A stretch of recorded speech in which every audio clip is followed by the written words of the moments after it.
நம் எல்லோரையும் ஆக்கி அருள் புரிவானாக. ஆமீன் ஆமீன் யா ரப்பல் ஆலமீன். இன்ஷா அல்லாஹ் இந்த கெட்ட பெண்கள்ங்கிற தலைப்பு இதோட முடியும். அதுக்கடுத்து நான் 11 பெண்களை பற்றி சொல்லணும்னு நான் சொல்லியிருந்தேன். சொல்லலாமாம்மா? இன்ஷா அல்லாஹ் அந்த 11 பெண்கள், அதாவது ஒரு நாள் ஆயிஷா ரலியல்லாஹு அன்ஹா சொல்லுவாங்க, 11 மனைவிமார்கள் ஒரு இடத்துல ஒன்று கூடினாங்க. இந்த சம்பவம் ஏன் நல்லா நிகழ்த்தி காட்டுறான், இது ஏன் ஹதீஸில் பதிவு செய்யப்படுது அப்படின்னு சொன்னால், பெரும்பாலும் நம்ம வீட்டு கணவன்மார்கள் இந்த 11 குணத்துக்கு சொந்தக்காரவங்களாக இருப்பாங்க. 11 ஏதாவது ஒரு குணத்துக்கு சொந்தக்காரவங்களாக இருப்பாங்க. இதில் வரக்கூடிய 11 குணங்களில் ஒரு 4-5 நல்ல குணம், 4-5 நல்ல குணம், மிச்சமுள்ள 5மே 6 நல்ல குணம்னா மிச்சமுள்ள 5 நல்ல குணம் சொன்னால் மிச்சமுள்ள 6. நிச்சயமாக நல்ல குணங்கள் போக மிச்சமுள்ளது எல்லாமே கண்டிப்பாக அது கெட்ட கணவன்மார்களுடைய அடையாளம். அப்போ நம்ம என்ன செய்யணுமா, அப்படிப்பட்ட பாக்கியம் பெற்ற நல்ல கணவனுடைய பாக்கியம் பெற்ற பெண்களாக இருந்தால் அல்லாஹுக்கு நன்றி செலுத்துங்க. சோதனைக்காக அல்லாஹ் நமக்கு கணவன்மார்களை கொஞ்சம் குணம் மாறியவர்களாக அல்லாஹ் நமக்கு ஆக்கி தந்திருந்தால் அந்த குணம் மாறி நடக்கக்கூடிய கணவன்மார்கள்ட்ட அந்த பெண்கள், சஹாபா காலத்தில் வாழ்ந்த அந்த பெண்கள் எப்படி வாழ்ந்தாங்க என்பதை நாம் அறிந்து, உடனே வாழ்க்கை அவங்க தூக்கி போடலை, கணவன்மார்களை வெறுக்கலை, எப்படி அவங்களோட வாழ்ந்தாங்க என்பதை நாம் அறிந்து நிச்சயமாக கெட்ட கணவனோடும் நல்ல முறையில் நம்ம வாழ்ந்து அவனை திருத்தி அவனையும் சொர்க்கத்துக்கு கூப்பிட்டு போகக்கூடிய பெண்ணாக இன்ஷா அல்லாஹ் அல்லாஹ் உங்கள் எல்லோரையும் ஆக்கி அருள் புரிவானாக. அப்போ ஆயிஷா ரலியல்லாஹு அன்ஹா அவங்க அந்த ஹதீஸ் அறிவிக்கிறாங்க, 11 பெண்கள் ஒன்று சேர்ந்தாங்க. அந்த 11 பெண்களுமே சொல்லிக்கிட்டாங்க, அவங்க கணவன்மார்களை பற்றி கரெக்டாக சொல்லணும், மறைக்காமல் சொல்லணும். யாரை பற்றிமா? கணவன்மார்களை பற்றி. இன்றைக்கி நம்மள்கிட்ட சொன்னால் அல்ஹம்துலில்லாஹ் நிறைய கதையாக சொல்லுவோம். அப்போ அந்த 11 பெண்களும் ஒன்று கூடினாங்க. ஒன்று கூடி என்ன செய்கிறாங்க, பேசுகிறாங்க, எல்லாரும் சேர்ந்து ஒரு முடிவெடுக்கிறாங்க. ஒப்பந்தம் செய்து கொண்டார்கள், முடிவு செய்து கொண்டார்கள். மறைக்காமல் நிச்சயமாக அவர்கள் அந்த உங்கள் கணவன் 11 பேருமே தோழிமார்கள், எல்லாரும் அவங்க கணவன்மார்களை பற்றி பேசணும். அந்த ஹதீஸ் வருவதற்கு முன்னாடி, எந்த ஹதீஸுமா, வீட்டு ரகசியத்தை வெளியில் சொல்லக்கூடாதுங்கிற அந்த ஹதீஸ் வருவதற்கு முன்னாடி நடந்த ஒரு சம்பவம்.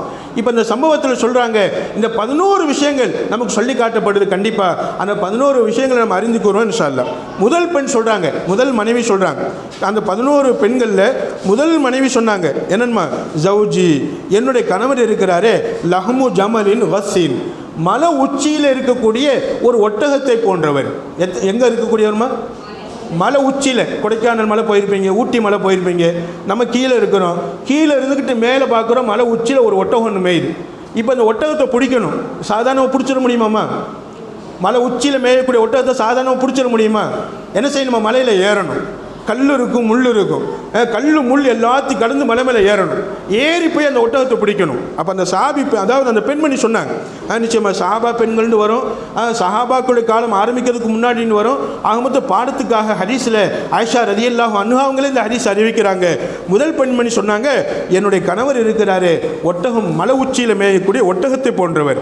அதாவது எப்படி மலை உச்சியில் இருக்கக்கூடிய ஒட்டகத்தை லேசாக அடைய முடியாதோ அதே மாதிரி என் கணவரோடு நான் இணங்கி வாழணும்னு ஆசைப்படுவேன். அவர் என்னை விட்டு விலகி போவார். அவருடைய குணம் கெட்ட குணம், அவருடைய குணம் கெட்டது, அவருடைய நடத்தை கெட்டது, கடினமான சுபாவம் உடையவர், எப்போ பார்த்தாலும் அதட்டிக்கிட்டே இருப்பார், எப்போ பார்த்தாலும் அதட்டிக்கிட்டே இருப்பார், அவருடைய மேனியை தொடக்கூட முடியாது, இப்படிப்பட்ட சுபாவம் கொண்டவர். எப்படி ஒட்டகக்கறி கெட்டியாக இருக்குமோ அதே மாதிரி கெட்டியான உள்ளம் படைத்தவர், கெட்டியான சுபாவம் கொண்டவர், முரட்டு குணமுடையவர் சொன்னாங்க. அந்த மனைவி சொன்னாங்க, இப்படிப்பட்ட கணவர்கிட்டையும் நான் மனைவியாக வாழ்கிறேன். அவருடைய குணம் கெட்ட குணம், அவருடைய குணம் முரட்டு குணம், அவரை பார்த்தாலே பயமாக இருக்கு, அவர் பக்கத்தில் நெருங்கவே முடியாது. எப்படி மலை உச்சியில் மேயக்கூடிய ஒட்டகத்தை நெருங்க முடியாதோ அப்படி நெருங்கணுண்டா பலவிதமான ஏச்சல் பேச்சுக்களை வாங்கிட்டு தான் பக்கத்தில் நெருங்க முடியும். இப்படிப்பட்ட ஒரு சூழ்நிலையில் உள்ள கணவர், அந்த குணம் கெட்ட, நடத்தை தவறான, குணம் தவறான அப்படிப்பட்ட கணவன்கிட்டையும் நான் கண்ணியமாக வாழ்ந்து கொண்டிருக்கிறேன். அப்படிப்பட்ட கணவனை பெற்று நான் கண்ணியமாக வாழ்கிறேன். அப்போ நான் நம்மளுடைய கணவன்மார்களில் இப்படிப்பட்ட சில குணமடைத்தவர்கள் இருப்பாங்க, கெட்ட குணமடைத்தவர்கள், கெட்ட நடத்தை உள்ளவர்கள், முரட்டு சுபாவம் உள்ளவர்கள். பயப்பட வேண்டாம், நொந்து போக வேண்டாம். அல்லாஹ் நமக்கு ஏதோ ஒரு அந்தஸ்தை நாடி இருக்குகிறான், அல்லாஹ் நம்மை சோதிக்கிறான். இந்த மாதிரி கணவனை கொடுத்து அல்லாஹ் நம்மளை சோதிக்கிறான். அப்போ நம்ம என்ன செய்யணுமா, நம்மளுடைய அன்பால், நம்மளுடைய அரவணைப்பால், நம்மளுடைய பேச்சால் அந்த கணவனை நாம் மாற்ற முயற்சி பண்ண வேண்டும். இன்ஷா அல்லாஹ் எப்படியாவது கஷ்டப்பட்டாவது நம்ம மன உச்சிக்கு போய் அந்த மேயக்கூடிய ஒட்டகத்தை எப்படி பிடிச்சிடுவோமோ அதே மாதிரி குணம் கெட்ட கணவனை அந்த குணத்தை திருத்த முயற்சி பண்ண வேண்டும். நடத்தை கெட்ட கணவனை அந்த நடத்தை திருத்த முயற்சி பண்ண வேண்டும். நடத்தை கெட்டு போச்சு, குணம் கெட்டு போச்சுன்னு சொல்லி தூக்கி போட்டு வந்துடக்கூடாது, வாழ்க்கையை முறிச்சிடக்கூடாது என்பதை நமக்கு இந்த ஹதீஸ் உணர்த்து காட்டுகிறேன். எனவே கணவன்மார்கள் சில பேர் இப்படிப்பட்ட குணமளித்தவர்களாக இருப்பாங்க. குணம் மாறுபட்ட குணமாக இருக்கும், செயல்பாடு மாறுபட்ட செயல்பாடாக இருக்கும்.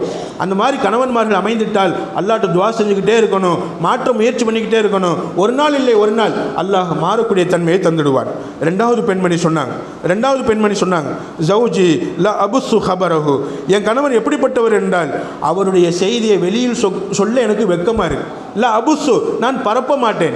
ஹபரஹு, அவர் செய்தியை நான் வெளியில் சொல்ல மாட்டேன், சொல்வதற்கு கூச்சமா இருக்கு. இருந்த போதிலும் சொல்லித்தான் ஆக வேண்டும் என்ற நிபந்தனையின் அடிப்படையில், எல்லாரும் மறைக்கக்கூடாது, சொல்லித்தான் ஆகணுங்கிற நிபந்தனையின் அடிப்படையில் நான் ஒரு விஷயத்தை சொல்கிறேன். உடல் ரீதியாக அவர் சில கோளாறு உள்ளவர். அங்கங்கே நரம்புகள் எல்லாம் புடைத்து போயிருக்கும், தொப்புள் வீங்கி போயிருக்கும். அவருடைய உடம்பு கொஞ்சம் அருவருப்பானது. ஆனாலும் அல்லாஹ் எனக்கு என்ன செஞ்சிட்டான், அவரை கணவனாக கொடுத்துட்டான் என்பதற்காக வேண்டி நான் மனைவியாக வாழ்ந்து கொண்டிருக்கிறேன். பிடரி நரம்பு வெடிச்சு, அதாவது அப்படி பெருசா இருக்கும் அவருடைய பிடரி நரம்பி. அவர் உடலில் பலவிதமான குறைகள். இப்படிப்பட்ட அந்த சூழலில் உள்ள அந்த கணவனை நான் செஞ்சிருக்கிற கணவனாக பெற்றிருக்கிறேன். ஆனாலும் நான் பொறுமையாக வாழ்கிறேன். அன்பு தாய்மார்களே, ஏன் சொன்னா இந்த ஹதீஸை ஏன் சொல்லணும்னு சொன்னா, கணவன்மார்களில் இப்படியெல்லாம் சில பேர் இருப்பாங்க, அவங்கெல்லாம் நமக்கு கணவனை அமைச்சிட்டாங்களே அப்படின்னு நொந்து போக வேண்டிய அவசியம் இல்லை. நீங்கள் தொழுகையாளியாக இருப்பீங்க, நீங்கள் குர்ஆன் ஓதக்கூடிய பெண்ணாக இருப்பீங்க, நீங்கள் சாலிஹான பெண்ணாக இருப்பீங்க. இன்ஷா அல்லாஹ் சாலிஹான கணவன்மார்கள் அமைய வேண்டும். அதாவது திருமணம் முடிக்க இருக்கிற பெண்கள் அல்லாஹ்ட்ட கேளுங்க, அல்லாஹ் சாலிஹான பெண்களை, அதாவது கணவனை கொடுற அல்லாஹ்னு கேளுங்க. இன்ஷா அல்லாஹ் திருமணம் முடிச்சுட்டோம், அப்போ இந்த 11 குணங்கள் ஏதாவது ஒரு குணம் நம்ம கணவன்மார்கள்ட்ட இருந்தா அல்லாஹ்ட்ட துஆ கேளுங்க. நல்ல குணம் இருந்துச்சு அதை அதிகப்படுத்தும்படி கேளுங்க, கெட்ட குணம் இருந்தால் திருந்தும்படி கேளுங்க. ஒருபோதும் வாழ்க்கையை தூக்கி எறிஞ்சிட்டு என்ன செஞ்சிடக்கூடாதுமா, வாழ்வை முறித்து கொள்ளக்கூடாது என்பதற்கு தான் இந்த ஹதீஸ். அப்போ ரெண்டாவது மனைவி சொல்லுவாங்க, நான் அவங்களுடைய விஷயத்தை வெளியில் சொல்ல விரும்பலை, ஆனாலும் ஏன்னா உடல் ரீதியான குறை இதை வெளியில் சொல்ல முடியாது. இருந்தபோது சொல்கிறேன், உடல் ரீதியான குறைகள் இருந்தாலும், உடல்களில் அங்கங்கே அசிங்கங்கள் இருந்தாலும், கால் பெருசாக இருக்குது அல்லது நிறம் கருப்பாக இருக்குது அல்லது ஏதாவது குறைகள் இருந்தாலும் வருத்தப்பட வேண்டிய அவசியம் இல்லை. அன்பு தாய்மார்களே, எனக்கு அல்லாஹ் கொடுத்த கணவன் அது. கல்லானாலும் கணவன், புல்லானாலும் புருஷன் என்பதாக சொல்வாங்க. அன்பு தாய்மார்களே, எனவே நம்ம கணவன் நமக்கு அல்லாஹ் கொடுத்தவன். நிச்சயமாக அல்லாஹ் கொடுத்த கணவன் அவன் எப்படிப்பட்ட உடலமைப்பை கொண்டிருந்தாலும் அவனை நான் கணவனாக ஏற்றுக்கொள்வேன். இந்த மனப்பான்மை வர வேண்டும் என்பதற்காகத்தான் ஆயிஷா ரலியல்லாஹு அன்ஹா இந்த ஹதீஸை சொல்லி காட்டுவாங்க. மூணாவது மனைவி சொல்வாங்க, ஜௌஜி, என்னுடைய கணவன் எப்படிப்பட்ட கணவன் என்றால் அல் அஷன்னகு, அவன் அஷன்னக்காக இருப்பான். எப்படிப்பட்டவன் சொன்னால் அதுக்கு விளக்கங்கள் சொல்லி காட்டுவாங்க. அதாவது என்னை ஏதாவது நான் எடுத்தறிஞ்சு பேசினால், அதாவது நான் ஏதாவது எதிர்த்து கேட்டால், ஏதாவது நான் அவனுக்கு பாதகமாக பேசிட்டால் என்ன செய்வாமா, என்னை தலாக் சொல்லி விடுவான். அப்படிப்பட்ட சூழலில் அவன் இருந்தான். அவன்கிட்ட நான் பேச முடியாது. அல்ல அஷன்னக்குன்னு என்ன அர்த்தம், எப்போ பார்த்தாலும் அவன் சொல்லத்தான் நம்ம கேட்கணும், நம்ம சொல்ல காது கொடுத்து கேட்க மாட்டான். அப்படி ஒருவேளை அவன் சொல்ல நம்ம கேட்கலன்னு வைங்களேன், என்ன செய்வான், உடனே தலாக்குங்கிற வார்த்தை சொல்லிடுவான். எனக்கு முன்னாடி இந்த மனைவிமார்கிட்ட அப்படித்தான் நடந்துக்கிட்டான், இப்போவும் என்ன செய்கிறான், என்கிட்ட அப்படித்தான் நடந்துக்கிறான். என்னுடைய கணவன் எப்படிப்பட்டவர் என்று சொன்னால், அவன் ஏதாவது எதிர்த்து கேட்டால் தலாக்கு விட்டுடுவான். நிச்சயமாக ஏதாவது பேசாமல் இருந்தால் பேசாமல் வச்சுக்கிடுவான். அதாவது அவன்கிட்ட நான் வாழ்வதும் அவனை விட்டு நான் பிரிவதும் ஒன்றுதான். இருந்த போதிலும் கூட நான் அவனோடு வாழ்கிறேன். எப்படி வாழ்கிறேன்னு சொன்னால், கணவனுக்கு மனைவியாக வாழ்கிறேன், பேருக்குத்தான் மனைவி, ஆனால் உள்ளுக்குள்ள ஒரு சாதாரண ஒரு பெண்ணாக அவனுடைய ஆசையை பூர்த்தி செய்யும் சாதாரண ஒரு ஜடமாக நான் வாழ்கிறேன். இப்படிப்பட்ட ஒரு சாதாரண ஒரு பெண்ணாக நான் வாழ்கிறேன். ஆனாலும் அந்த கணவனை நான் வெறுக்கவில்லை. அல்லாஹ் என் தலையில் எழுதின எழுத்து. கண்டிப்பாக அவனுடைய அதாவது அவனை எதிர்த்து பேச முடியாது, எந்த கருத்து அவன்கிட்ட சொல்ல முடியாது, எந்த கருத்து சொன்னாலும் கேட்க மாட்டான். பேருக்கு மனைவியாக நான் வாழ்கிறேன், பேருக்கு மனைவியாக வாழ்கிறேன், அவனும் பேருக்கு மனைவியாக என்ன வைத்திருக்கிறான். பேருக்கு உலகத்துக்கு நான் மனைவி, அவ்வளவுதானே தவிர கணவன் மனைவி வாழ்க்கை என்பது அந்யோன்யமான வாழ்க்கை என்பது எங்கள்கிட்ட இல்லை என்பதாக சொன்னாங்க. மூணாவது மனைவி. அன்பு தாய்மார், இதுவும் ஒரு படிப்பினை. நிறைய கணவன்மார்கள் இப்படித்தான் வாழ்றாங்க. எப்படின்னு சொன்னா நிச்சயமாக பேசினால் விரட்டி விடுற மாதிரி பேசுவாங்க. நிச்சயமாக அவங்ககிட்ட பேச முடியாது, எதிர்த்து எந்த கருத்தும் சொல்ல முடியாது, நல்லதை கெட்டதோ சொல்றதை கேட்டு தான் ஆகணும் என்ற மனப்பான்மையில் வாழக்கூடிய கணவன்மார்கள் இருப்பாங்க. அல்லாஹ் அப்படிப்பட்ட கணவன்மார்களாக அமைவதை விட்டு பாதுகாக்கணும். ஒருவேளை அமைஞ்சிருந்தால் கண்டிப்பாக நம்ம அல்லாட்ட அதாவது துவா செஞ்சுக்கிட்டே இருக்கணும். அல்லாஹ் திருந்தக்கூடிய வாய்ப்பை கொடுறா அல்லாஹ், அவருக்கு திருந்தக்கூடிய வாய்ப்பை கொடுறா அல்லாஹ் என்று துவா செஞ்சுக்கிட்டே இருக்கணும். நிச்சயமாக அல்லாஹ் ஒரு நாள் இல்லை ஒரு நாள் அந்த கணவனையும் நல்லவனாக மாற்றிடுவான். நாலாவது மனைவி சொன்னாங்க ஜவுஜி கலீலு திஹாமா. என் கணவர் எப்படின்னு தெரியுமா? கடற்கரை ஓரமாக இருக்கக்கூடிய திஹாமா என்ற கடற்கரை ஓரத்தில் உள்ள திஹாமா என்ற ஊரை போன்றவர். பீச்சுன்னு சொல்லுவோமா இல்லையா, அந்த பீச்சை போன்றவர். இப்போ மெரினா பீச்சுக்கு போயிருக்கீங்களாம்மா? சென்னை மெரினா பீச்சுக்கு போயிருப்பீங்க, இல்லாட்டி கோட்டைப்பட்டினம், இது மாதிரி கடற்கரை ஏரியாவில் பீச்சுகளுக்கு எங்கேயாவது போயிருப்பீங்க. அங்கே போனால் என்ன செய்யுமா? வெயிலும் அடிக்கும், ஆனால் குழுகுழுண்ட காற்று வரும், கடல் காற்று வரும். ஒரு பக்கம் கடல் காற்று, இன்னொரு பக்கம் வெப்பம். அப்போ அவங்க சொல்லி காட்டுவாங்க, கடற்கரை ஓரத்தில் உள்ள ஒரு ஊரை போன்று என் கணவன். அவன்கிட்ட சூடும் இல்லை, அவன்கிட்ட குளிர்ச்சியும் இல்லை, அவன்கிட்ட சந்தோஷமும் இல்லை, அவன்கிட்ட கவலையும் இல்லை. கொஞ்சம் சந்தோஷம் கொஞ்சம் கவலை ரெண்டும் கலந்துருக்கு. கொஞ்சம் சந்தோஷமாக பேசுனானா அடுத்து எனக்கு கவலை வர போகுதுன்னு நான் நினச்சிக்கிடுவேன். என் கணவன் என்கிட்ட சிரித்து பேசுகிறானா சிரித்து பேசுவான். சரி, சிரிப்பில் நான் மயங்கிட்டா திடீர்னு எனக்கு அடி விழுகும். அன்பு தாய்மார்களே, இப்படி அதாவது சந்தோஷமும் கவலையும் மாறி மாறி வரக்கூடிய, இது கொஞ்சம் அது கொஞ்சமாக இருக்கக்கூடிய, கொஞ்ச நேரம் சந்தோஷமாக இருப்பான், கொஞ்ச நேரம் கோபமாக மாறிடுவான். இப்படிப்பட்ட ஒரு கணவன் நிச்சயமாக அப்படிப்பட்ட ஒரு கணவனை பெற்ற நான் அவனோடையும் நான் என்ன செஞ்சுக்கிட்டு இருக்கிறேன்? நான் நிரப்பமாகத்தான் வாழ்ந்து கொண்டிருக்கிறேன் என்பதாக அந்த எத்தனாவது மனைவிமா? நாலாவது மனைவி சொன்னாங்க. அன்பு நிறைய பேருடைய வாழ்க்கை அப்படித்தான். நிச்சயமாக அல்லாஹ் நம்மளை பாதுகாக்கணும். நிறைய கணவன்மார்கள் அவங்க மூலமாக சில நேரங்கள் ஒரு நாள் சந்தோஷம் கிடைக்கும், ஒரு நாள் எடுத்தெறிஞ்சு பேசுவாங்க. அப்போ சொல்லுவாங்க, எடுத்தெறிஞ்சு பேசும்போது நேற்று நல்லா இருந்தான் அப்படின்னு நம்ம திருப்திப்பட்டு கொண்டு போகணுமா, திருப்தி அடைஞ்சு கொண்டு போகணுமா? எந்த நல்ல குணம் இருக்குதோ நல்ல குணத்தை கொண்டு நம்ம திருப்தியோடு வாழ்ந்து விட வேண்டும் என்பதை நமக்கு இந்த சம்பவம் உணர்த்தி காட்டுகிறது. அஞ்சாவது மனைவி சொன்னாங்க. அஞ்சாவது மனைவி எப்படி சொன்னாங்கன்னு சொன்னால், ஜவுஜி இதா இன்தஹல ஃபஹித. என் வீட்டுக்குள்ளே நுழைஞ்சா பூனைக்குட்டி மாதிரி மாறிடுவான். எப்படிமா மாறிடுவாங்க? சிறுத்தை மாதிரி, பூனைக்குட்டி மாதிரி. வீட்டுக்குள்ளே வந்தால் பூனைக்குட்டி, ஆனால் வெளியில் போனால் சிங்கம். இதா அஹரஜ அசித, வெளியில் போனால் சிங்கமாக நடப்பான், வீட்டுக்குள்ளே போனால் பூனைக்குட்டி மாதிரி அடங்கிடுவான். அப்படின்னு என்ன அர்த்தம்? என்ன புரிஞ்சுக்கிறீங்க? எல்லாருக்கும் இந்த மாதிரி கணவனை அமைச்சு தரணும் இன்ஷா அல்லாஹ். வீட்டுக்குள்ளே வெளியில் பூரா நல்ல பேர், வெளியில் பூரா வீரன், வெளியில் பூரா அப்படி எல்லாம் நிச்சயமாக அவர் பார்த்தாலும் பயப்படுவாங்க. வெளியில் பூரா எல்லாரும் அவரை கண்டு பயப்படுவாங்க, வீட்டுக்குள்ளே வந்தால் அவர் என்ன கண்டு பயப்படுவார். எனக்கு சிறுத்தையாக அடங்கி போவார், எனக்கு பூனைக்குட்டியாக அடங்கி போவார். ஃபைதவுக்கு இந்த அர்த்தம். சிறுத்தை அது கூண்டுக்குள்ளே போயிடுச்சுன்னு சொன்னால் அப்படி அடங்கி படுத்து தூங்கிடும். வீட்டுக்குள்ளே வந்தால் சிறுத்தை, வெளியில் போனால் சிங்கம். என் கணவர் வீரமானவர், வீரத்துக்கு சொந்தக்காரர், ஊரெல்லாம் பயப்படும். ஆனால் வீட்டுக்குள்ளே வந்தால் என் சொல்படி கேட்டு நடப்பாள். வலா எஸ் அலு அம்மா அஹித.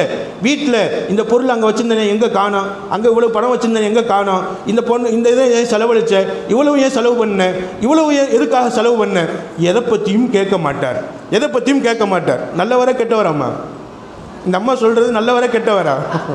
நல்லவர், அல்ஹம்துலில்லாஹ். அல்லாஹ் இது போன்ற கணவன்மார்களை அமைச்சு தரணும் இன்ஷா அல்லாஹ். ஊரெல்லாம் சிங்கமாக இருக்க வேண்டும், வீட்டுக்குள்ளே பூனைக்குட்டியாக இருக்கணும் இன்ஷா அல்லாஹ். வீட்டுக்குள்ளே நம்ம சொல்படி கேட்டு, மனைவி சொல்படி கேட்டு நல்ல முறையில் நடக்கக்கூடிய நல்ல குணம் படைத்த கணவர் அவர். எதையும் ஏன் எதற்கென்று கேட்க மாட்டார்.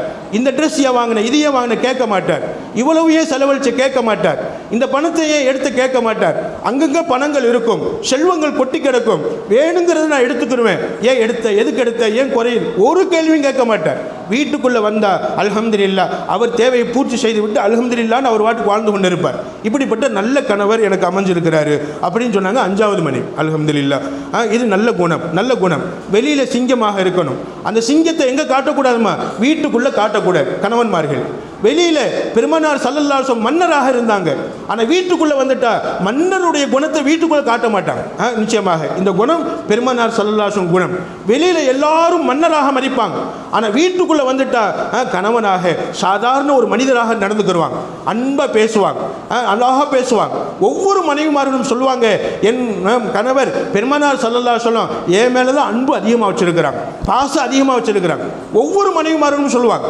அப்படிப்பட்ட அன்புக்கு சொந்தக்காரவங்க பெருமானார் ஸல்லல்லாஹு. வெளியில் மிகப்பெரிய போர்படை தலைவர், இராணுவ தலைவர் பெருமானார் ஸல்லல்லாஹு அலைஹி வஸல்லம். அந்த நாட்டுக்கே மன்னர் வெளியில்.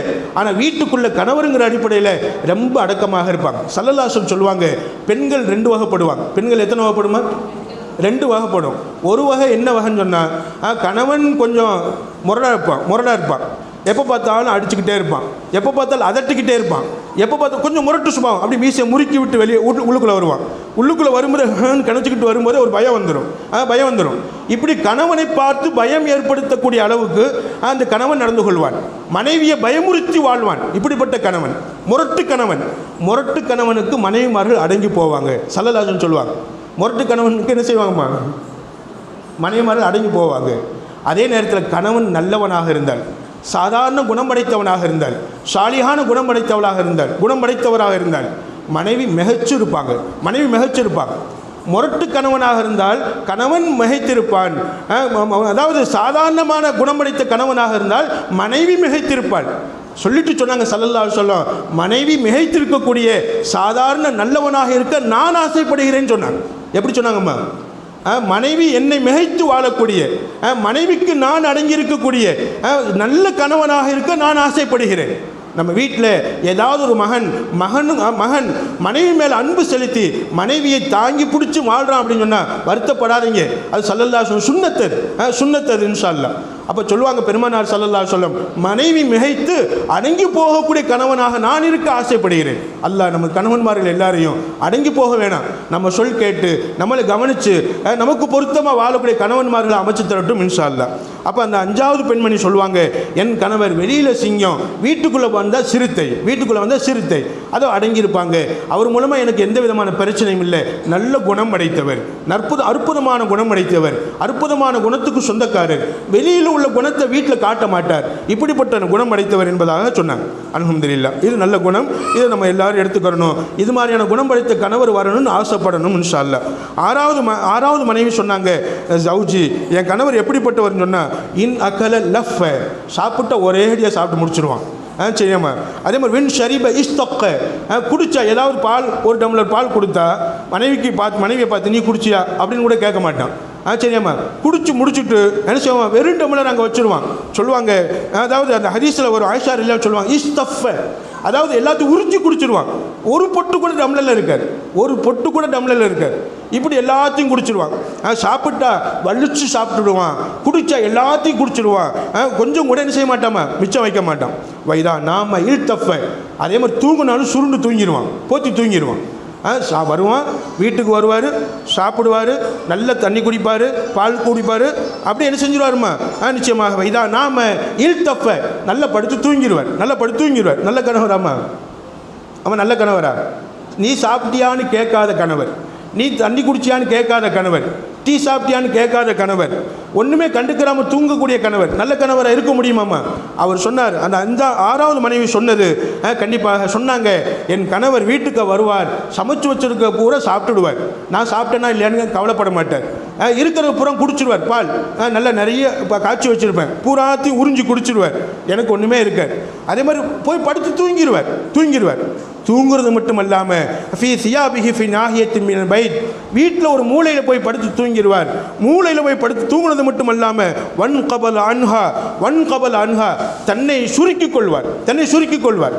அந்த கணவன் நிச்சயமாக அதாவது என் மேனி அவன் மேல் பட்டுவிடக்கூடாது, என் கை அவன் மேல் பட்டுவிடக்கூடாது என்பதற்காக வேண்டி கண்டிப்பாக தன்னை அப்படி போத்தி சுருக்கி படுத்துக் கொள்வான்.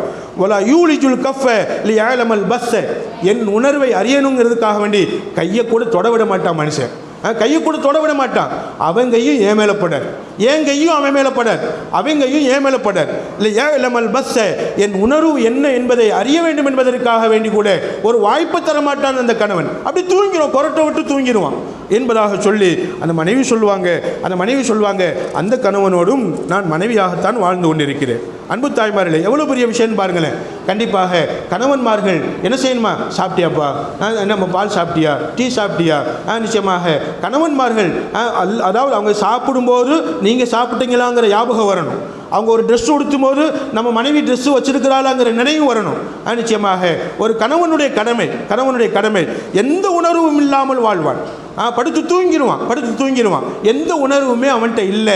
நிச்சயமாக உணர்வு இருந்தும் உணர்வற்றவனாக நடந்து கொள்வான்.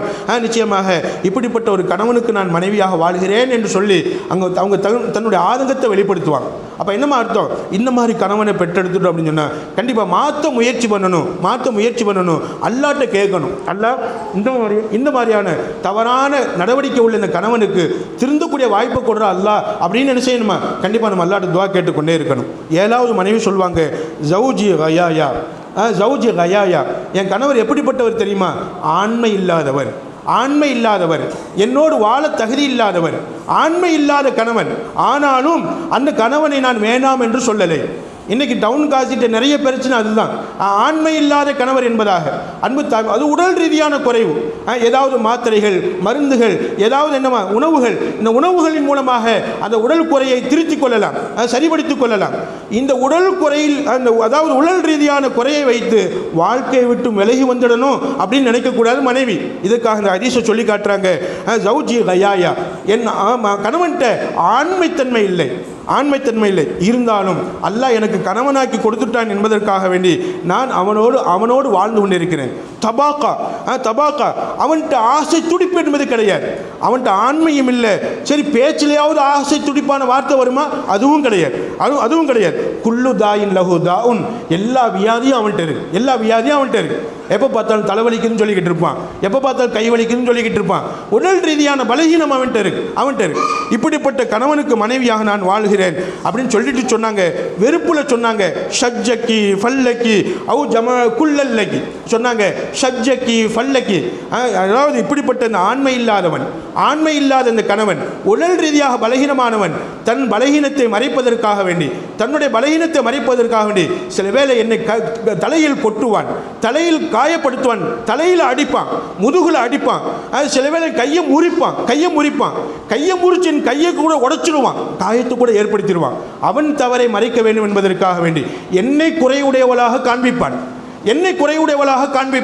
என் மீது சந்தேகப்படுவான்.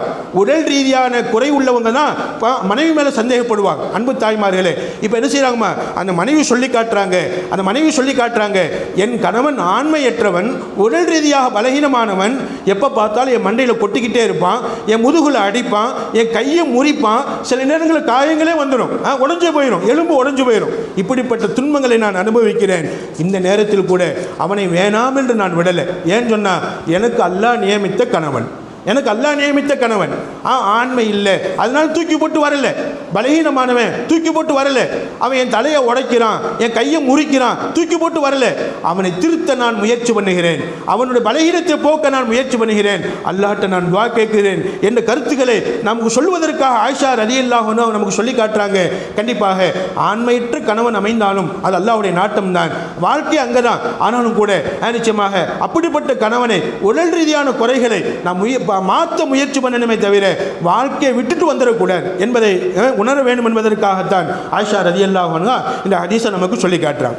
இன்ஷா அல்லாஹ் அப்படிப்பட்ட கணவனை விட்டு அல்லாஹ் நம்மளை பாதுகாப்பானாக. எட்டாவது மனைவி சொன்னாங்க, அவங்க சொன்னாங்க, ஜவுஜி, என் கணவன் எப்படிப்பட்டவன் தெரியுமா? அல் மஸ்ஸுல் அர்னப், அவரை தொட்டா முயலுடைய தோலை தொட்டது மாதிரி இருக்கும், அவருடைய மேல் மிருதுவானதாக இருக்கும். அப்படி மிருதுவான தோலை கொண்டவர் என்னுடைய கணவர். ரீஹுல் ஜர்னப், என்னுடைய கணவனுடைய உடம்புல இருந்து எப்பவுமே மல்லிகைப்பூ வாசனை வரும். அப்படி அத்து கமகமன் மணத்துக்கிட்டே இருக்கும். அதாவது என்னுடைய கணவர் டிப்டாப்பாக உடை அணிவார், டிப்டாப்பாக தன் உடலை பராமரிப்பார், ரொம்ப அழகாக இருப்பார். அவருடைய உடல் ரொம்ப மிருதுவாக இருக்கும். நிச்சயமாக அவரை நான் ஆசைப்படுவேன், உடலாலும் ஆசைப்படுவேன், உள்ளத்தாலும் ஆசைப்படுவேன். என் கணவரை நான் ரசிப்பேன், என்னை அவர் ரசிப்பார். என்னுடைய கணவரை நான் ரசிப்பேன், என்னை அவர் ரசிப்பார். அன்பு தாய்மார், எவ்வளோ பெரிய வார்த்தைன்னு பாருங்களேன். நமக்கு அல்லாஹ் கொடுத்த கணவனை நாம ரசிச்சா கண்டிப்பாக நம்மளை அவங்க ரசிப்பாங்க. நாம வெறுத்தா அவங்க நம்மளை வெறுத்துருவாங்க. அன்பு தாய்மார்களே, ரசனை என்பது முதல்ல யார்கிட்ட வரணும் அப்படின்னு சொன்னால் உங்கள்கிட்ட வரணும். அப்போ சொன்னாங்க, அந்த மனைவி சொன்னாங்க, என் கணவனின் மேனி முயல் குட்டியினுடைய தோல் மாதிரி. முயல் குட்டி தொட்டா எப்படிமா இருக்கும்? ரொம்ப மிருதுவாக இருக்கும். இது மாதிரி மிருதுவான சுபாவம் அடைத்தவர், மிருதுவான குணம் கொண்டவர், நல்ல குணம் அடைத்தவர், அழகாக பேசுவார், என்கிட்ட பேசிக்கிட்டே இருக்கணும் போல ஆசைப்படுவார். நானும் அவர்கிட்ட பேசிக்கொண்டே இருப்பேன். நிச்சயமாக இப்படிப்பட்ட ஒரு கணவரை அல்லாஹ் எனக்கு அமைச்சு கொடுத்திருக்கிறார் என்று சொல்லி பெருமைப்பட்டுக்குருவான். இந்த 8வது கணவருடைய குணமும் இன்ஷா அல்லாஹ் நம்ம கணவன்மார்கிட்ட இருக்க வேண்டும். இன்ஷா அல்லாஹ் உடலால் பரிசுத்தமானவராக, உடையால் பரிசுத்தமானவராக, பேச்சால் சுத்தமானவராக, நடத்தையால் சுத்தமானவராக, மனைவியை நேசிக்கும் நல்ல தன்மை மிக்கவராக, குறிப்பாக மனைவியை ரசிக்கக்கூடியவராக நம்ம கணவன்மார்கள் உருவாக வேண்டும். இன்ஷா அல்லாஹ் அப்படிப்பட்ட கணவன்மார்களாக அல்லாஹ் நமது வீட்டு ஆண்களை ஈமானுள்ள ஆண்களை அல்லாஹ் அமைத்து தருவானாக. இன்ஷா அல்லாஹ் பெண்களையும் கணவன்மார்களை ரசிக்கக்கூடிய பெண்களாக அல்லாஹ் உருவாக்கி தருவானாக. இன்ஷா அல்லாஹ். அப்போ 8வது மனைவிக்கு அமைஞ்ச கணவரும் நல்லவர், அவருடைய குணமும் பாராட்டப்பட வேண்டியது, புகழப்பட வேண்டியது. கணவன்மார்கள்ட்ட இந்த மாதிரி குணமும் இருக்க வேண்டும், ரசனை குணம் இருக்க வேண்டும் என்பதை நாம் எல்லாம் அறிய கடமைப்பட்டவர்களாக இருக்கிறோம். கணவன்கிட்ட ரசனை குணம் இருக்கணும், உங்கள்கிட்டையும் இருக்கணும், மனைவிமார்கிட்டையும் இருக்கணும். 9வது மனைவி சொன்னாங்க, என்னுடைய கணவர் எப்படிப்பட்டவர் தெரியுமா? ரஃபியுல் ஈமான். என் கணவருடைய வீட்டுடைய தூண்கள் எல்லாம் பெருசாக இருக்கும். பெரிய வீடு கட்டியிருக்கிறார், அப்பவே பெரிய மாடி வீடு கட்டியிருப்பார். ஏன் பெரிய மாடி வீடுன்னு சொன்னால், என் ஊரில் வச்சு, என் கிராமத்தில் வச்சு என் கணவருடைய வீடு தான் பெரிய வீடு. ஏன்னு சொன்னால், அக்கம் பக்கத்தில் இருக்க ஏழைகள் எல்லாம் பெரிய வீடு என்பதாக சொல்லி எங்கள் வீட்டுக்கு உதவி கேட்டு வருவாங்க. வாரி வழங்குவார். தவீலுன் நஜாத், பொது சேவைகளில் நிறைய ஈடுபடுவார், பொதுமக்களுடைய சேவைகளில் நிறைய ஈடுபடுவார்.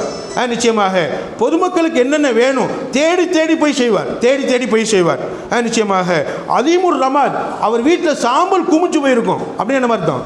சாம்பல் குமிஞ்சு போயிருக்குன்னு என்ன அர்த்தம்? அவர் வீட்டில் சாம்பல், அதாவது அடுப்பு எரிச்சு சாம்பல் குமிஞ்சு போயிருக்கும் அப்படின்னு என்ன அர்த்தம்? விருந்தாளிகள் வந்துக்கிட்டே இருப்பாங்க, சமையல் நடந்துக்கிட்டே இருக்கும். இப்படிப்பட்ட பாக்கியம் பெற்றவர், அவர் நல்ல தன்மை நிறைந்தவர். ஊரிலேயே என் கணவர் சிறப்பு மிக்கவர். தன் வீட்டை உயரமாக கட்டி வரக்கூடியவங்களுக்கெல்லாம் உதவி செய்யக்கூடிய மனப்பான்மை உள்ளவர். என்னையும் நேசிப்பார், நானும் அவரை நேசிப்பேன். இப்படிப்பட்ட குணம் அடைத்தவர் என்பதாக அந்த 9வது மனைவி சொன்னாங்க. இந்த குணமும் நமது கணவன்மார்கள்ட்ட இருக்கணும். இன்ஷா அல்லாஹ். வீடு பெருசாக கட்டணும். எங்களுடைய நெருங்கிய உறவுகளில் உள்ள ஹஜரத்து பெருந்தகை ஒருத்தவங்க, என் வீட்டுக்காரவங்களுக்கு தாய்மாமா வேணும். அப்படிப்பட்ட அவங்க சொல்லுவாங்க, பெரிய வீடு கட்டிட்டு சொல்லுவாங்க, ஏன் இவ்வளோ பெரிய ஹால் தெரியுமா? உறவுகள் எல்லாம் விருந்தாளியாக வரணும், சிரமம் இல்லாமல் படுத்திருந்துச்சு போகணும். பெரிய வீடு கட்டுறோம், ஆடம்பரத்துக்காக அல்ல. என் மக வீட்டிலேருந்து வரணும், உறவுகள் எல்லாம் விருந்தாளி நிறைய பேர் வரணும், அவங்க தங்குவதற்காக பெரிய வீடு கட்டுகிறேன். அப்போ அந்த பெண்மணி சொன்னாங்க, என் கணவர் பெரிய வீடு கட்டினார். எதுக்குன்னு சொன்னால், விருந்தாளிகள் வருவதற்காக. அடுப்பு எரிஞ்சுக்கிட்டே இருக்கும், விருந்து போட்டுக்கிட்டே இருப்பாங்க. இப்படிப்பட்ட சிறப்பான குணமடைத்தவர். என்னையும் நல்லா பார்த்துக்கிறாரு, என் பிள்ளைகளையும் நல்லா பார்த்துக்கிறாரு. இப்படிப்பட்ட குணமடைத்தவர் சிறப்பான ஒரு கணவர். நிச்சயமாக 9வது மனைவி சொன்ன அந்த தன்மையும் நம்ம கணவன்மார்கிட்ட இருக்க வேண்டும். இன்ஷா அல்லாஹ். 10வது மனைவி சொன்னாங்க, ஜவுஜி மாலிகுன், என் கணவர் மாலிக்காக இருக்கிறார். மாலிக்னா பேரில் மட்டும் மாலிக் இல்லை, அவர் பேரை மாலிக் தான், பேரில் மட்டும் மாலிக் இல்லை. மாலிகுன் ஹைரும் மின் தாலிக, அவர் பேரை விட அவர்கிட்ட உள்ள நிறைய நல்ல தன்மைகளுக்கு சொந்தக்காரராக இருந்தார். பேரு தான் அப்படின்னு இல்லை, பேர் மாதிரியே அவர்கிட்ட நிறைய நல்ல குணங்கள் நிரம்பி இருந்துச்சு. லகு இபுலுன் கசீராத்துல் முபாரக், பரக்கத்தான ஒட்டகங்கள் நிறைய இருந்துச்சு. கலீலாத்துல் மசாரி, அவங்களுக்கு அதாவது ஒட்டகங்கள் நிறைய இருக்கும், ஆனால் மேய்க்கக்கூடிய இடங்கள் கம்மியாக இருக்கும். அப்படின்னு என்ன அர்த்தம்? அதாவது தீவனங்கள் கம்மியாக இருக்கும், ஒட்டகங்கள் நிறைய இருக்கும். அப்படின்னு என்ன அர்த்தம்? டெய்லி ஒட்டகத்தை அறுத்துக்கிட்டே இருப்பார், ஒட்டகம் வாங்கிக்கிட்டே இருப்பார், அறுத்துக்கிட்டே இருப்பார். நிச்சயமாக இதா சமீன சவுத்தல் மசஹரி, கேட்டு சப்தத்தை கேட்டுட்டா, யாராவது வீட்டு கேட்டை திறக்கிறாங்க அப்படின்னு சொன்னால் ஒட்டகங்கள் எல்லாம் மிரளுமா? ஏமா இன்னைக்கு யாரோ நம்மளை பிடிச்சி அறுக்க போகிறாங்க, யாரும் நம்மளை பிடிச்சி அறுக்க போகிறாங்க. வீட்டுக்கு விருந்தாளி வந்துட்டா அந்த விருந்தாளிகளுக்காக ஒட்டகத்தை அறுத்தறுத்து சமைச்சு போடுவார். 9வது கணவர் எப்படி இருந்தாரோ அதே மாதிரி இவரும் இருந்தார். இவர்கிட்ட நிறைய ஒட்டகங்கள் இருந்துச்சு. அந்த ஒட்டகத்துக்கு சொந்தக்காரராக இருந்தார். இவரும் என்ன செய்தார்மா, கண்டிப்பாக நல்ல கணவராக வாழ்ந்தார், மனைவியை நேசித்து வாழ்ந்தார், பிறருக்கு நல்லது செஞ்சு வாழ்ந்தார். இப்படிப்பட்டவருடைய குணமும் இன்ஷா அல்லாஹ் நம்ம கணவன்மார்கிட்ட இருக்க வேண்டும். அல்லாஹ்ட்ட துஆ செய்வோம். இன்ஷா அல்லாஹ் அல்லாஹ் நம்ம கணவன்மார்கள்ட்ட நிறைய செல்வத்தை கொடுக்கணும். அந்த செல்வத்தின் மூலமாக உறவுகளுக்கு, ஏழைகளுக்கு, ஊர் மக்களுக்கு, அக்கம் பக்கத்தில் உள்ளவங்களுக்கு, தேவையுடையவங்களுக்கு நிறைய கொடுத்து வாழக்கூடியவராக என் கணவரை உருவாக்க வேண்டும் என்பதாக அல்லாஹ்ட்ட துஆ கேளுங்க. இன்ஷா அல்லாஹ் நிச்சயமாக அது ஒரு நல்ல பாக்கியம். 11வது கடைசி மனைவி, 11வது மனைவி சொன்னாங்க, என் கணவர் யார் தெரியுமா? அந்த மனைவி யாருமா? அந்த மனைவிக்கு பேரும் சொன்னாங்க ஆயிஷா ரலியல்லாஹு அன்ஹா. வஹிய உம்மு ஸர. அந்த மனைவிக்கு பேர் உம்மு ஸர என்பதாக சொல்வாங்க. அவங்களோட அசல் பேர் ஆத்திகா. 11வது மனைவி பேர் என்னமா? ஆத்திகா தான் அசல் பேர். ஆனால் உம்மு ஸர என்பதாக புனைப்பெயர் வச்சு சொல்லுவாங்க, கட்டுப்பெயர் வச்சு சொல்லுவாங்க. நிச்சயமாக அவங்களுடைய கணவரை எப்படி கூப்பிடுவாங்கன்னு சொன்னால் அபூ ஸரன்னு கூப்பிடுவாங்க. அவங்களுடைய அதாவது உம்மு ஸர, அபூ ஸர. அந்த 11வது மனைவி சொல்கிறாங்க, என் பேர் உம்மு ஸர, என் கணவருடைய பேர் அபூ ஸர. விவசாயத்தின் தாய், விவசாயத்தின் தந்தை. அதாவது பையனுடைய பேர் ஸர என்பதாக இருந்திருக்கும். இவங்களுடைய தாய் உதாரணமாக ஒரு ஹரிஸ்ன்னு வச்சு ஹரிஸ் அம்மான்னு சொல்லுவோமா இல்லையா? இது மாதிரி ஜரவுனுடைய அம்மா, ஜரவுனுடைய அத்தான் கூப்பிடுவாங்க, எங்களை செல்லம்மா கூப்பிடுவாங்க. ஆனால் அவங்க பேர் என்னம்மா? அந்த 11வது மனைவி பேர் என்னம்மா? ஆத்திகா. அந்த ஆத்திகாங்கிற பெண் சொல்கிறாங்க, என் பேரை உம்மு ஸரன்னு வச்சுட்டாங்க, என் கணவர் பேர் அபூ ஸரன்னு வச்சுட்டாங்க. அம்மா அபூ ஸரு யார் தெரியுமா? அதாவது அனாசபி ஹுலி உதுனைய. நான் ஒரு சாதாரண ஆடு மேய்க்கிற குடும்பத்தில் பிறந்தவள். நான் சாதாரண ஆடு மேய்க்கிற குடும்பத்தில், அதாவது அந்த அரபு நாட்டில் வெறும் ஆடு மட்டும் வச்சுருந்தாங்கன்னா அவங்க தான் ஏழை. யார்கிட்ட ஆடும் இருக்குது, ஒட்டகமும் இருக்குது, குதிரையும் இருக்குது. குதிரை வளர்ப்பாங்க, ஒட்டகம் வளர்ப்பாங்க, ஆடு வளர்ப்பாங்க. 3 யார் வீட்டில் இருக்குதோ அவங்க தான் பெரிய கோடீஸ்வரர். எங்கள் வீட்டில் இருந்தது ஆடு மட்டும்தான், 4-5 ஆடு மட்டும், கொஞ்சம் ஆடு தான் எங்கள் வீட்டில் இருந்துச்சு. அந்த கொஞ்சம் ஆடுகளை வளர்த்திருக்கக்கூடிய தகப்பனுக்கு பிள்ளையாக பிறந்தவன் தான் நான். ஆனால் என் வீட்டில் ஏழை இளவரசியாக இருந்தேன். அவங்க சொல்லுவாங்க, என்னன்னு சொல்லுவாங்கம்மா, என் வீட்டில் ஏழை இளவரசியாக இருந்தேன். ஆனால் எப்போ இந்த அபூ ஸர என்னை கல்யாணம் முடிச்சு கூப்பிட்டு வந்தாரோ என்னை மகாராணியாக மாற்றினார். அதாவது ராஜாவுக்கு ராணியாக மாற்றினார். நான் என் வீட்டில் இருக்கும் வரை என் தகப்பனாருக்கு இளவரசியான ஒரு மகளாக, என் தகப்பன் என் மேலே ரொம்ப பிரியம் வச்சுருப்பாங்க. எங்கள் அம்மா என்னை ரொம்ப நேசிப்பாங்க. அம்மாவும் அத்தாவும் ரொம்ப பிரியம் வச்சுருப்பாங்க, பாசம் வச்சுருப்பாங்க. ஒரு பாசம் மிகுந்த குடும்பத்தில் பிறந்த பிள்ளை நான். ஆனால் ஏழை பிள்ளை. இப்போ இந்த வசதியான குடும்பத்தில் பிறந்த அபூ ஸர என்பவர் என்னை கல்யாணம் முடிச்சு வந்துட்டார். கல்யாணம் முடிச்சு வந்ததுக்கு பின்னாடி என்னை ராணியாக்கி விட்டார். ராணியாக்குறது எப்படி மாக்கினார்? அனாசபி ஹுலியின், தங்க நகைகளை கொண்டு, அதாவது நகைகளை என் காதுகளுக்கும் என்னுடைய கழுத்துக்கும் பூட்டி அவர் அழகு பார்த்தார். அனாசபி ஹுலியின் உதுனைய, என் காதுகளுக்கு தங்கங்களை பூட்டி அழகு பார்த்தார்.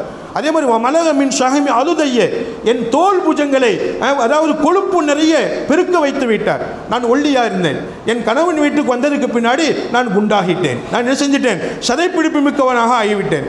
வபஜ்ஜனி, அதாவது வபஜ்ஜஹனி, என்னை அவர் கவர்ந்து விட்டார். வபஜ்ஜஹ்து, நானும் அவரை கவர்ந்து விட்டேன். என்னை அவர் கவர்ந்து விட்டார் அப்படின்னு அர்த்தம். நானும் அவரை கவர்ந்து விட்டேன். ஒருவரை கவர்ந்து அவரை என் மனசால் நேசித்தேன். என்னை அவர் மனசால் அவர் நேசித்தார். இப்படி ஒருவர் கவர்ந்து வாழ்ந்தோம். இந்த கவர்ச்சி வேண்டும். அன்பு தாய்மார்களே, யாரோ ஒரு ஆண் நம்மளை கவரணும், யாரோ ஒரு ஆண் நமக்கு பிடிக்கணும், அதெல்லாம் நமக்கு அவசியம் இல்லை. கணவன் நம்மளை கவர வேண்டும், நாம் நமது கணவனை கவர வேண்டும். நிச்சயமாக இதைத்தான் அந்த பெண்மணி சொல்கிறாங்க, பஜ்ஜஹனி பஜ்ஜஹுத்திலை, நான் அவரை கவர்ந்தேன், அவர் என்னை கவர்ந்தார். என் மேல் முழு அன்பு வச்சார், நானும் அவர் மேல் முழு அன்பு வச்சிருந்தேன் என்பதை சொல்லிட்டு சொல்வார். என் மனசுக்கு எந்த குறையும் இல்லாமல் வைத்து கொண்டார். நான் நைட்டு தூங்குனா காலையில் தான் எந்திருப்பேன். இப்போ உள்ள பழக்கம் மாதிரியாமா? அப்படித்தானம்மா? நைட்டு தூங்குனா காலையில் தான் எந்திருப்பேன். அப்படி என்ன அர்த்தம்? நிம்மதியாக தூங்குவேன். வீட்டில் எந்த வேலையும் எனக்கு கிடையாது. டீ போடுற வேலை, பால் காய்ச்சிற வேலை, சமைக்கிற வேலை எதுவும் கிடையாது. வீடை கூட்டுவதற்கு ஒரு ஆள், சமைக்கிறதுக்கு ஒரு ஆள், எல்லாத்துக்கும் ஆள் வச்சிருந்தார். வேலைக்காரர்கள் இருந்தாங்க. வேலைக்காரர்கள் பார்த்துக்குருவாங்க. நான் நிம்மதியாக கணவரோடு படுத்து எந்திரிப்பேன், தூங்கி எந்திரிப்பேன். அன்பு தாய்மார் சொல்லுவாங்க, அதாவது விடிய கால வரை நான் தூங்கி எந்திருப்பேன். இப்படிப்பட்ட ஒரு பாக்கியம் பெற்றவள் நான். வஜதினி ஃபி அஹ்லி உனைமத்தின் பிஷிக்கின், ஷிக் என்ற ஊர், அந்த ஊரில் பிறந்த ஒரு ஏழை குடும்பத்தில் என்னை அவர் பெற்றுக்கொண்டார். என்னை பணக்காரியாக மாற்றினார், ராணியாக மாற்றினார். நிச்சயமாக நான் என்ன சொன்னாலும் ஃபைந்தஹு அகூல், கணவன் என் வீட்டில் இருக்கும்போது பேசிக்கிட்டே இருப்பேன், அவர் கேட்டுக்கிட்டே இருப்பார். ஃபலா உகப்பிஹு, அதாவது ஃபலா யக்குபஹுனி, என்னை அவர் வெறுக்க மாட்டார். இன்னொரு ஹதீஸ்ல வரும் ஃபலா உகப்பிஹு, பேசுவேன், வெறுப்பில்லாத பேச்சாக பேசுவேன், ரோஷமூட்டாத பேச்சாக பேசுவேன். அப்போ நம்ம பேசுவோம், நம்ம கணவன்மார்கிட்ட என்ன நம்ம பேசுவோம், என்ன அந்த ஊரில் கேட்டாங்க, என்ன இங்கே கேட்டாங்க, என்ன இன்னார் கேட்டாங்க, இன்னாரெல்லாம் மாப்பிள்ளைய வந்து கேட்டாங்க, எல்லாரும் எங்கள் அத்தா வேணும்னு சொல்லிட்டாரு, உங்களுக்கு வந்து என்ன முடிச்சு வச்சுட்டாரு. நிச்சயமாக நாம் பேசுகிற பேச்சு. அப்போ சொல்லுவாங்க, அந்த மனைவி சொல்லுவாங்க, ஃபைந்தஹு அகூல், என் கணவர்கிட்ட நான் பேசிக்கொண்டே இருப்பேன், வெறுப்பேற்றாத பேச்சாக, அன்பு பேச்சாக, ஆசை பேச்சாக பேசிக்கொண்டே இருப்பேன். ஒருபோதும் அவர் என் பேச்சை முறிக்க மாட்டார், என் பேச்சு கவனமாக கேட்பார். இப்போ கணவன்மார்கள் எப்படிமா, நான் முதல் கொண்டு சொல்கிறேன், என் மனைவி பேசுனா நான் என்ன செய்வேம்மா, செல்ஃபோனை பார்த்துக்கிட்டே இருப்பேன், பேசி பாப்பா என்ன செய்வோம்மா, இவர் செல்ஃபோன் பார்க்குறாரு, பாடம் எழுதுறாரு, அவர் பாடம் பார்த்துக்கிட்டார், பயானுக்கு பார்த்துக்கிட்டு இருக்கிறார், அவர்கிட்ட என்ன நமக்கு பேச்சு, பேசாமல் அல்லாஹும்ம பிஸ்மிக்க அமுத்து வாகியா. யாருமா என் மனைவி. அதாவது நம்ம பயான் பார்த்துக்கிட்டே இருக்கிறோம்மா, பயான் பார்த்தால் பேசிக்கிட்டே இருக்கணும், அவர் சொல்கிறது காது கொடுத்து கேட்கணும். அன்பு தமிழ். அப்போ நம்ம கணவன்மார்கள் இப்படி வரணும்னு ஆசைப்படுவீங்க, நம்ம பேசுகிறது பூரா கேட்கணும். அவங்க சொல்லுவாங்க, நான் பேசுகிறது பூரா கேட்பாங்க, அதே மாதிரி அவர் பேசுகிறது பூரா நான் கேட்பேன். அவர் என்ன சொன்னாலும் என்ன பேசினாலும் நான் கேட்பேன். வார்க்குதுவா தசப்பகு, பேசிக்கிட்டே இருப்போம், தூங்கிடுவோம், காலையில் தான் எந்திரிப்போம். வீட்டு வேலைகளை பூரா எல்லாரும் பார்த்துக்குருவாங்க. சொல்லிட்டு சொல்லுவாங்க, வாஷிரிபுவா தகன்னஹு, நான் சாப்பிட்டால் அவரும் சாப்பிடுவார், நான் ஒரு பால் அருந்தினால் அவரும் பால் அருந்துவார். வாஷிரிபு, பால் குடிப்பேன், வயிறு நிரம்ப குடிப்பேன். சும்மா ஒரு டம்ளர் டீலாம் கிடையாது, ஒரு டம்ளர் பால்லாம் கிடையாது, பாலாக இருந்தாலும் சரி, உணவாக இருந்தாலும் சரி, அளவு உணவுலாம் கிடையாது, நிறைய உணவு சாப்பிட வைத்து ரசிப்பார். எப்போ பார்த்தாலும் இறைச்சி உணவு வீட்டில் சமைக்கப்படும். என் மனைவிக்காக இன்னது சமைங்க, ரசித்து சமைக்க சொல்வார். அதை என்னை சாப்பிட வைத்து அழகு பார்ப்பார். அஷ்ரிபு வா தகன்னஹு, நான் குடிப்பேன், அதை பார்த்து அவர் ரசிப்பார். நிச்சயமாக இப்படிப்பட்ட ஒரு கணவனை நான் பாக்கியமாக பெற்றேன். நல்ல கணவர், சிறப்பான கணவர். அன்பு தாய்மார்களே, இன்ஷா அல்லாஹ் உங்களுடைய நமது வீட்டு பெண்மணிகளுடைய கணவன்மார்களை அல்லாஹ் இது போன்று ஆக்கி வைப்பானாக. கல்யாணம் முடிக்காத பிள்ளைகளாக இருந்தால் அமைய இருக்கிற கணவன்மார்களை அல்லாஹ் இந்த கணவனை மாதிரி 11வது மனைவியுடைய கணவன் மாதிரி அல்லாஹ் ஆக்கி தந்துடுவானாக. அதாவது அந்த பெண்மணி சொல்கிறாங்க, 11வது பெண் சொல்கிறாங்க, சரி அவர் தான் இப்படின்னு சொன்னால் என் வீட்டில் உள்ள மாமியா பிரச்சனை அங்கேருந்து தானே. மாமியாவை பற்றி அந்த அம்மா சொன்னாங்க.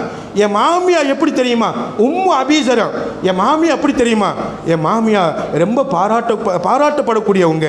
உக்கூமுஹா ரதாஹுன், பெரிய வீட்டுக்கு சொந்தக்காரவங்க. அவரும் பெரிய ரூமில் பெரிய பெட், சோகமாக அவர் இருக்கிறார்.